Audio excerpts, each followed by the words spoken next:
आप लोगों को दिल्ली हाई कोर्ट के जज यशवंत वर्मा के घर पे मिले हुए जले हुए नोटों का घटनाक्रम याद होगा।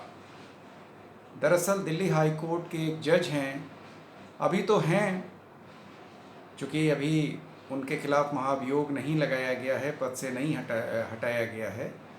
तो घटनाक्रम यूँ था कि 14 मार्च 2025 को वो दिल्ली से बाहर थे और उनके बंगले पर आग लग गई।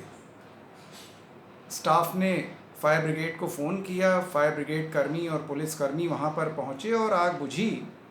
तो उनके बंगले का एक आउट हाउस था और वहाँ पर जले हुए नोटों की गड्डियाँ मिली। अनुमान लगाया गया कि करोड़ों रुपए के नोट वहाँ पर थे। अब इसी के बाद ये मुद्दा उछल गया और आज तक ये चर्चित है कि आखिर वो नोट थे किसके।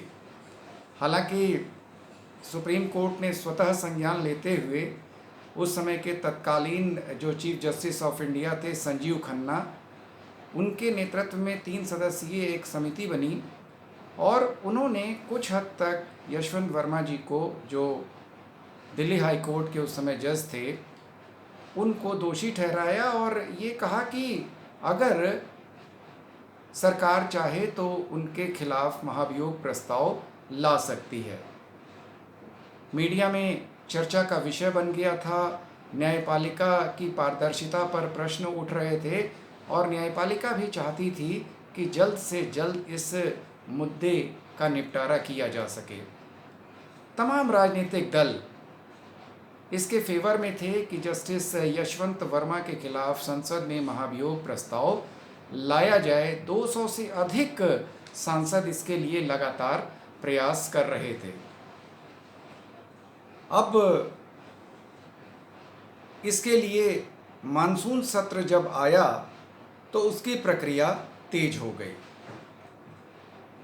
हम लोग इस वीडियो में जानेंगे कि आखिर सुप्रीम कोर्ट या हाई कोर्ट के जजों को हटाने की प्रक्रिया क्या होती है या किस आधार पर इन जजेस को हटाया जाता है या उनको किस प्रकार की सुरक्षा भारत का संविधान देता है कि वे बिना किसी दबाव के निष्पक्ष हो करके न्याय कार्य कर सकें। मैं हूं मनोज सिंह और आप देख रहे हैं Vikramshila academy Lucknow YouTube channel. तो जस्टिस यशवंत वर्मा के महाभियोग प्रस्ताव के बाद से ही, जो कि इस मानसून सत्र में लाया गया है, और उसी बीच एक विवाद खड़ा हो गया। राज्यसभा के सभापति यानी उपराष्ट्रपति धनखड़ जी ने त्यागपत्र दे दिया।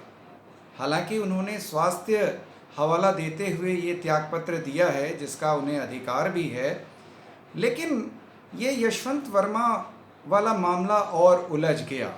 खैर, हम जानते हैं या समझने की कोशिश करते हैं कि संविधान में हाई कोर्ट और सुप्रीम कोर्ट के जजेस को हटाने की क्या प्रक्रिया है।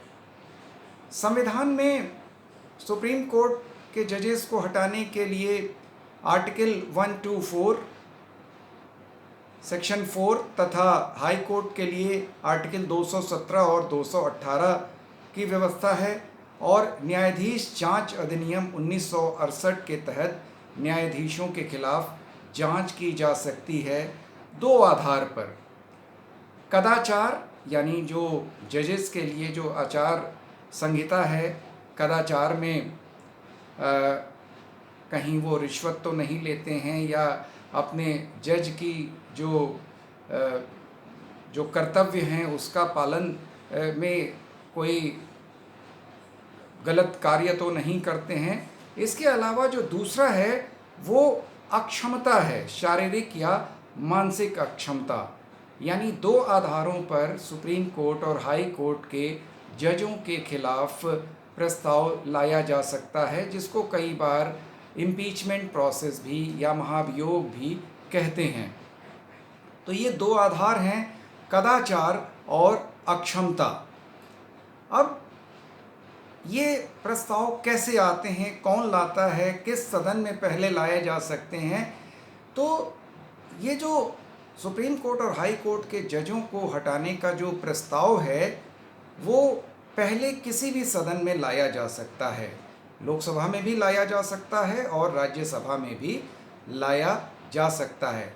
बस उस प्रस्ताव पर लोकसभा के 100 सदस्यों के साइन होने चाहिए यदि वो लोकसभा में प्रस्ताव लाया जा रहा है, और यदि वो प्रस्ताव राज्यसभा में लाया जा रहा है तो उस पर राज्यसभा के 50 सदस्यों के साइन होने चाहिए। प्रस्ताव को लोकसभा अध्यक्ष के सामने या राज्यसभा के सभापति के सामने प्रस्तुत किया जाता है। पहले लोकसभा अध्यक्ष या जो राज्यसभा का सभापति है वो उस प्रस्ताव की जो उसके ऊपर आरोप जिन जजेस के ऊपर लगा है उस पर वो विचार विमर्श करता है। इसके अलावा वो उसको अस्वीकार भी कर सकते हैं दोनों लोग। हालांकि गहनता से उसकी जांच की जाती है और जांच करने की अगर उन्हें आवश्यकता महसूस होती है लोकसभा अध्यक्ष या राज्यसभा के सभापति को, तो वे उसके लिए एक 3 सदस्यीय समिति गठित कर देते हैं जो इन जजेस के ऊपर लगे आरोपों की जांच करती है। और इस समिति में सुप्रीम कोर्ट के वर्तमान न्यायाधीश या चीफ जस्टिस ऑफ इंडिया होंगे पहले, दूसरा जिस हाई कोर्ट का वो आरोपी होगा उस हाई कोर्ट के चीफ जस्टिस होंगे, और तीसरा जो जांच समिति का अध्यक्ष होगा वो कोई प्रख्यात विधिवेत्ता होगा, लीगल एक्सपर्ट होगा। ये समिति गहन जांच करेगी, साक्ष्यों की जांच करेगी, गवाहों की सुनवाई करेगी, जो भी आरोप लगे हैं उसमें जो गवाह हैं उनको वो सुनेगी, और साथ ही साथ जिस जज के ऊपर आरोप लगे हैं उस जज को भी इस समिति के सामने अपने ऊपर लगे आरोपों पर सफाई देने का अवसर मिलेगा। अब ये समिति क्या निर्णय लेती है उस आधार पर लोकसभा अध्यक्ष या राज्यसभा का सभापति इस प्रस्ताव को आगे संसद में प्रस्तुत करता है या लोकसभा या राज्यसभा में प्रस्तुत करता है, अगर वो संतुष्ट होता है तब। अब ये जो लेटेस्ट जो विवाद हुआ है जगदीप धनखड़ जी का, जो उपराष्ट्रपति होने के साथ साथ एक्स ऑफिशियो राज्यसभा के सभापति भी हैं, दरअसल इस मामले में लोकसभा में सरकार इस प्रस्ताव को लाना चाहती थी और लोकसभा में इस प्रस्ताव पर सत्ता पक्ष के साथ साथ विपक्ष के नेताओं के भी साइन थे, जिसमें राहुल गांधी मुख्य थे। तो सरकार का प्लानिंग यही था कि लोकसभा में इस प्रस्ताव को पहले लाया जाए और उसके बाद फिर जब लोकसभा में ये सारी चीज़ें जांच समिति और बाकी जो प्रक्रिया पूरी हो जाए उसके बाद राज्यसभा में लाया जाए। लेकिन इधर अंदर खाने जो राज्यसभा के सभापति थे वो चूँकि मुखर रहे हैं न्यायपालिका के अगेंस्ट बोलने में, तो उन्होंने विपक्षी सदस्यों के 60-65 मेंबर्स के साइन किए हुए प्रस्ताव को स्वीकार लिया।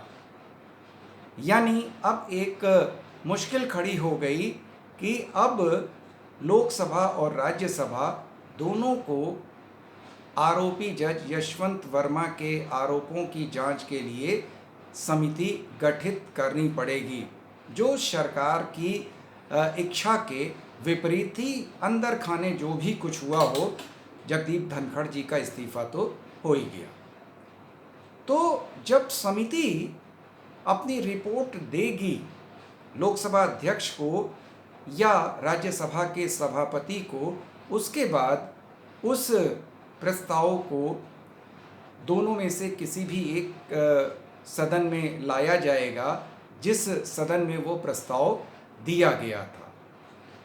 उस सदन के, मान लीजिए कि लोकसभा में वो प्रस्ताव आया था, तो लोकसभा के सदस्य उसको विशेष बहुमत से, स्पेशल मेजॉरिटी से अगर पास कर देते हैं तो लोकसभा में वो प्रस्ताव पास माना जाएगा, जज को हटाने का प्रस्ताव। अब ये स्पेशल मेजॉरिटी क्या होती है, इसमें दो शर्तें जुड़ी होती हैं। एक तो साधारण बहुमत और उसके साथ साथ उपस्थित और वोट देने वाले सदस्यों का 2/3 बहुमत। ये दोनों शर्तें जब पूरी हो जाती हैं तो उसे हम स्पेशल मेजॉरिटी या विशेष बहुमत कहते हैं। पहले सदन में यानी लोकसभा में पारित होने के बाद इसे दूसरे सदन में भेजा जाता है, यानी राज्यसभा में भेजा जाएगा। राज्यसभा भी अगर इसे विशेष बहुमत से पास कर दे तो जिस जज के खिलाफ महाभियोग प्रस्ताव लाया गया है, राष्ट्रपति उसे उसके पद से हटा देगा, एक प्रकार से बर्खास्त कर देगा, और इस प्रकार से जज को हटाने की प्रक्रिया पूरी हो जाएगी। इस पूरी प्रक्रिया में एक चीज़ तो समझ में आ गई कि जजेस अपने कर्तव्यों का निर्वहन ईमानदारी से करें, पारदर्शिता से करें। इसके लिए उनके पद को बहुत सिक्योर रखा गया है और उनको पद से हटाने की जो प्रक्रिया है संविधान में, वो अगर हम कंपैरिजन करें राष्ट्रपति के इम्पीचमेंट की तो ऐसा प्रतीत होता है कि उससे भी टफ प्रक्रिया हाई कोर्ट और सुप्रीम कोर्ट के जजेस को हटाने की है। तो अब जस्टिस यशवंत वर्मा का क्या फैसला होता है ये तो आने वाले समय में ही पता चलेगा, लेकिन अभी तो मानसून सत्र में लगातार हंगामा हो रहा है और उसी हंगामे के बीच उपराष्ट्रपति जगदीप धनखड़ जी ने इस्तीफ़ा भी दे दिया। तो इस मुद्दे पर आपकी क्या राय है, कमेंट में ज़रूर लिखिएगा। आपसे अनुरोध है कि Vikramshila academy Lucknow YouTube channel को आप अधिक से अधिक सब्सक्राइब करें, लाइक करें और शेयर करें, जिससे कि मैं लगातार इस तरह की चर्चाएं या इस तरह के सेशंस में लाता रहूं। नमस्कार, जय हिंद, जय भारत।